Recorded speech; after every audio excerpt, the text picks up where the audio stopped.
எல்லாருக்கும் வணக்கங்க.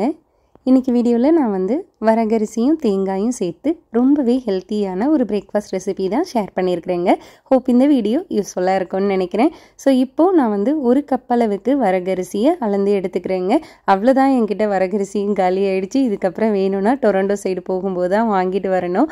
ஸோ இதை இப்போ நல்லா ஒரு 2-3 தடவை வாஷ் பண்ணிவிட்டு ஓவர் நைட் கண்டிப்பாக ஊற வைக்கணுங்க. மினிமம் 8 மணி நேரத்துலேருந்து 10 மணி நேரம் வரைக்கும் இந்த வரகரிசி நல்லா ஊறுனாதான் இதை நம்மளால் ஈஸியாக டைஜஸ்ட் பண்ண முடியுங்க. அதனால நல்லா வாஷ் பண்ணிவிட்டு ஊற வச்சிடலாம். மறுநாள் காலையில் 10 மணி நேரம் கழித்து ஓப்பன் பண்ணால் இந்த அளவுக்கு நல்லா ஊறி போய் இருக்குங்க வரகரிசி. இப்போ இது ரெடி ஆகிடுச்சு. இதை தனியாக எடுத்து வச்சிடலாம். 1 கப் வரகரிசிக்கு 1/2 கப் அளவுக்கு தேங்காய் தேவைப்படுங்க. இந்த மாதிரி நல்லா பொடியாக கட் பண்ணி கொண்டு வச்சிடலாங்க. இதையும் இப்போ ரெடி பண்ணியாச்சு. இப்போ இந்த தேங்காயை சின்ன மிக்சி ஜாரில் சேர்த்து நல்லா பொடிச்சிட்டு வந்துடலாம். தண்ணி எதுவுமே சேர்க்கக்கூடாது. நம்ம துருவி எடுத்தால் தேங்காய் எப்படி இருக்கும் அந்த மாதிரி அரைச்சி கொண்டு வந்துடலாங்க. பெரிய பெரிய பீஸாக அரைப்படாமல் இருக்கிறத அவாய்ட் பண்ணுறதுக்கு தான் இந்த மாதிரி தண்ணியே சேர்க்காமல் ஃபுல்லாக இந்த மாதிரி ஃபைனாக துருவி கொண்டு வந்துடலாங்க. இப்போ இதை தனியாக வச்சிடலாம். ஒரு டேபிள் ஸ்பூன் இல்லைன்னா 2 ஸ்பூன் அளவுக்கு பாசிப்பருப்பு தேவைப்படுங்க. அதையும் நல்லா வாஷ் பண்ணிவிட்டு கொதிக்கிற வெந்நீர் சேர்த்து ஊற வச்சிடலாங்க. 1 கப் வரகரிசி, 1/2 கப் தேங்காய், 1 டேபிள் ஸ்பூன் இல்லைன்னா 2 ஸ்பூன் பாசிப்பருப்பு, இதுதான் இதுக்கு தேவைங்க. இது எல்லாத்தையும் நம்ம ரெடி பண்ணிட்டோன்னா நைட்டு வரகரிசியை ஊற வச்சிட்டோன்னா காலையில் எழுந்ததும் குழந்தைங்களுக்கு கடகடன்னு இது பண்ணி கொடுத்துடலாம். ஈவினிங் கூட ஸ்நாக்ஸாக பண்ணி கொடுக்கலாங்க. இப்போ ஊற வச்ச வரகரிசியில் இருக்கிற தண்ணி நம்ம ஃபுல்லாக நல்லா வடிச்சிடணும்.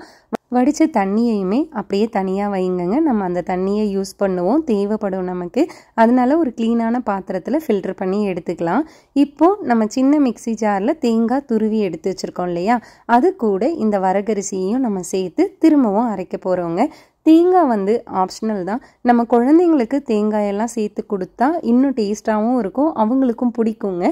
இப்போ நமக்கு டயபெட்டிஸ் இருக்குது, இல்லை ஹெல்த் இஷ்யூஸ் இருக்குது, டைஜஷன் ஆகாது, சிலருக்கு தேங்காயெல்லாம் சாப்பிட்டா நெஞ்ச கறிக்கும் இல்லையா, அந்த மாதிரியெல்லாம் இருந்ததுன்னா தேங்காயை அவாய்ட் பண்ணிவிட்டு பாசிப்பருப்பை கொஞ்சம் எக்ஸ்ட்ரா சேர்த்துக்கலாம். இதில் நான் இப்போ சின்ன துண்டு இஞ்சியும் சேர்க்குறேங்க. துருவன தேங்காய் சேர்த்த மிக்சி ஜார்லேயே ஊற வச்சு வடிகட்டின வரகரிசி, ஒரு சின்ன துண்டு இஞ்சி தோலை எடுத்துட்டு சேர்த்து இதை எல்லாத்தையும் நல்லா அரைச்சிட்டு வந்துடலாம்.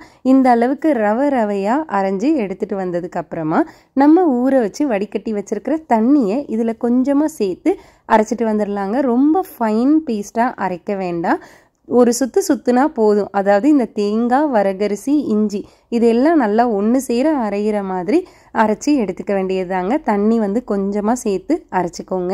நிறைய சேர்த்து அரைச்சோன்னா ரொம்ப அது நைஸாக அரைஞ்சிரும். இப்போ ஒரு பேனில் 1 டேபிள் ஸ்பூன் அளவுக்கு நான் நல்லெண்ணெய் சேர்க்குறேங்க. தேங்காய் எண்ணெய் சேர்த்தாலும் இதோட ஃப்ளேவர் ரொம்ப நல்லாயிருக்கும். இதில் 1 ஸ்பூன் அளவுக்கு கடுகு, 1 ஸ்பூன் அளவுக்கு உளுந்து, 1 ஸ்பூன் அளவுக்கு கடலைப்பருப்பு சேர்த்துடுறேங்க. இது எல்லாமே நல்ல கோல்டன் கலரில் பொரியணும். பொரிஞ்சு வர வரைக்கும் வெயிட் பண்ணலாம்.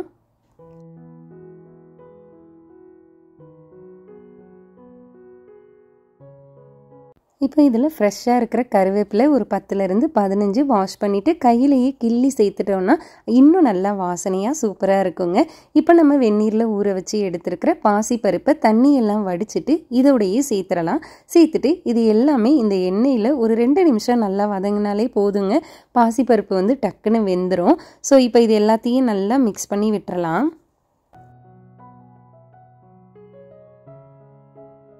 கொஞ்சமாக பெருங்காய பொடியும் சேர்த்தாச்சுங்க. அவ்வளோதான், கமகமனி இந்த தாளிப்பே பார்த்திங்கன்னா ரொம்ப சூப்பராக இருக்குங்க, ஃப்ளேவர்ஃபுல்லாக இருக்கும். இப்போது நம்ம அரைச்சி எடுத்து வச்சுருக்கோம் இல்லையா வரகரிசி, இஞ்சி, தேங்காய், இதை இதில் டைரெக்டாக சேர்த்துடலாங்க. சேர்த்துட்டு இப்போ ஒரு கப் அளவுக்கு தண்ணி எடுத்து மிக்சி ஜாரை நல்லா வாஷ் பண்ணிவிட்டு அந்த தண்ணியையும் இதில் கம்ப்ளீட்டாக சேர்த்துடலாம். சேர்த்துட்டு எல்லாத்தையும் இந்த நல்லெண்ணெயோட நல்லா நம்ம ஒரு 2 நிமிஷம் தான் வதக்குனா போதுங்க. மாவு வெந்து திரண்டு வந்துடும் நமக்கு.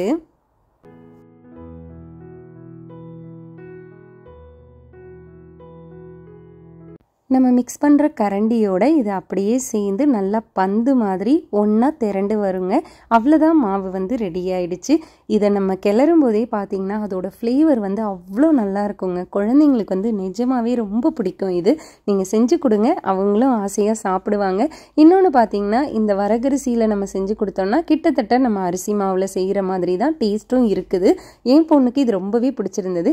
இப்போ கடைசியாக இது எல்லாத்துக்கும் தேவையான உப்பு வந்து நான் ஒரு அரை ஸ்பூன்லேருந்து 3/4 ஸ்பூன் வரைக்கும் சேர்த்துருக்குறேங்க. நீங்கள் கொஞ்சமாக சேர்த்துட்டு செக் பண்ணிவிட்டு அதுக்கப்புறம் சேர்த்துக்கோங்க. இது எல்லாம் முடிச்சதுக்கப்புறம் நம்ம இதை வந்து தனியாக ஒரு பாத்திரத்துக்கு மாற்றிடலாம்.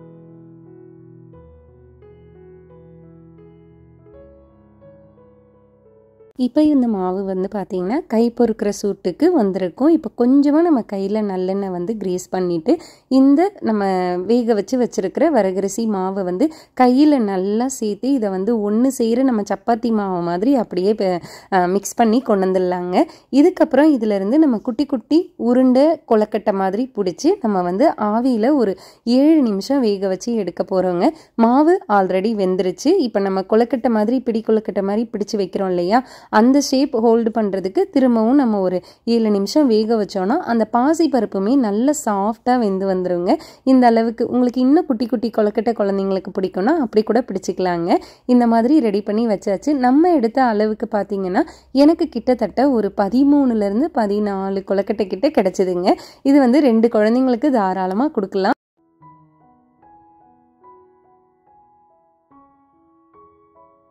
இந்த வரகரிசி கொழுக்கட்டை வந்து நிஜமாகவே சூப்பராக இருக்குங்க. கண்டிப்பாக நீங்கள் ஒரு தடவை ட்ரை பண்ணி பாருங்கள். குழந்தைங்களுக்கு செஞ்சு கொடுங்க. நம்ம அதுக்கப்புறம் அடிக்கடி செஞ்சு கொடுக்கும்போது அவங்களும் ஆசையாக சாப்பிட ஆரம்பிச்சிருவாங்க. இப்போ என்கிட்ட இந்த மாதிரி இடியப்ப தட்டு இருக்குது. அதில் கொஞ்சமாக நல்லெண்ணெய் வந்து க்ரீஸ் பண்ணிவிட்டு நம்ம பிடிச்சி வச்சுருக்கிற பிடி கொழுக்கட்டை எல்லாத்தையும் இதில் நம்ம வந்து வச்சுட்டு 7 நிமிஷம் ஆவியில் வேக வச்சு எடுத்துடலாங்க.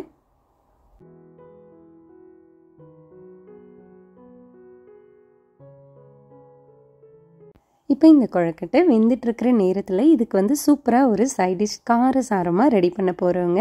இது வேகட்டும். இப்போ ஒரு கடாயில் 1 டேபிள் ஸ்பூன் எண்ணெய் சேர்த்துட்டு 1 ஸ்பூன் அளவுக்கு உளுந்து, ஒரு 10 பல் பூண்டு நான் எடுத்துருக்குறேங்க. பூண்டு நீங்கள் ஒரு வேளை உங்களுக்கு பிடிக்காது, இந்த ஃப்ளேவர் பிடிக்காதுன்னா அதை நீங்கள் ஸ்கிப் பண்ணிக்கலாம்.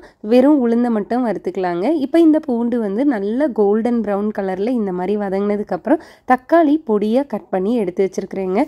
காலையில் வேலைக்கு டைம் ஆகிடுச்சு, அதனால நான் வந்து தக்காளியை கொஞ்சம் பொடியாக கட் பண்ணிட்டேன், சீக்கிரம் வதங்கிருங்கிறதுனால.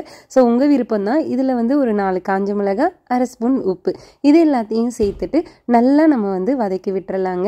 இந்த பூண்டு, தக்காளி, காஞ்ச மிளகாய் எல்லாமே நல்லா வெந்து வந்ததுக்கப்புறம் நம்ம இதை வந்து அடுப்பை ஆஃப் பண்ண போகிறோம். ஒரு மூடி போட்டு வேக வச்சோன்னா இது டக்குன்னு வெந்துருங்க. தக்காளி கொஞ்சம் சாஃப்டானால் தான் இந்த சட்னி வந்து இந்த கொழுக்கட்டைக்கு நல்ல டேஸ்ட்டாக சூப்பராக இருக்குங்க.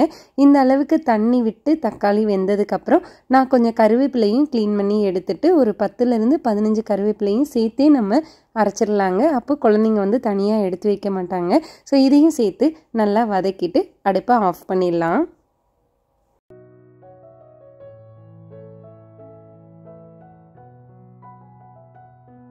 நல்லா ஆறுனதுக்கப்புறம் தண்ணி சேர்க்காமல் இந்த சட்னியை அரைச்சிட்டு வந்தோன்னா சூப்பரான பூண்டு தக்காளி கார சட்னி ரெடி ஆகிடுங்க. நான் இதுக்கு தாளிப்பு எதுவும் சேர்க்கலை. ஆல்ரெடி கொழுக்கட்டையே நம்ம தாளித்து தான் பண்ணியிருக்கோம் இல்லையா, அதோட ஃப்ளேவரே இதில் நம்ம தொட்டு சாப்பிடும்போது நல்லா இருக்குங்க.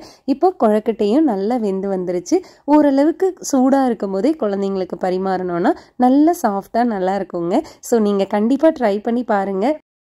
இதே மாதிரி நிறைய மில்லட் ரெசிபீஸ் நம்ம சேனலில் வீக்லி ட்வைஸ் நான் வந்து போஸ்ட் பண்ணிகிட்ருக்குறேங்க. செக் பண்ணி பாருங்கள். உங்களுக்கு ஏதாவது சஜஷன் இருந்தால் அதுவும் சொல்லுங்கள். நானும் இப்போ தான் எல்லாமே கற்றுட்ருக்குறேன். ஸோ ஒன்று ஒன்றா சேஞ்ச் பண்ணிக்கலாம். இந்த வாய்ஸ் ஓவர் கொடுக்குறது, அப்புறம் மியூசிக் ஆட் பண்ணுறதெல்லாம் நானும் இப்போ தான் கற்றுக்கிட்டு வரேன். ஸோ குறைகள் இருந்தால் சொல்லுங்கள், கண்டிப்பாக மாற்றிக்கிறேங்க. ஹோப் இந்த வீடியோ உங்கள் எல்லாருக்கும் ரொம்ப பிடிச்சிருக்குன்னு நினைக்கிறேன். இந்த வீடியோ பிடிச்சிருந்ததுன்னா ப்ளீஸ் ஒரு லைக் பண்ணுங்கள். நம்ம சேனலை இதான் நீங்கள் ஃபஸ்ட் டைம் பார்க்குறீங்கன்னா மறக்காமல் சிம்பிளி தமிழ் ஹன்ஸ்வில்க்கு சப்ஸ்கிரைப் பண்ணுங்கள், லைக் பண்ணுங்கள், ஷேர் பண்ணுங்கள். தொடர்ந்து வீடியோ பார்த்துட்டு கமெண்ட் பண்ணுற எல்லா நல்ல உள்ளங்களுக்கும் ரொம்ப ரொம்ப தேங்க்ஸ் ஃப்ரெண்ட்ஸ். தேங்க்ஸ் ஃபார் வாட்சிங்.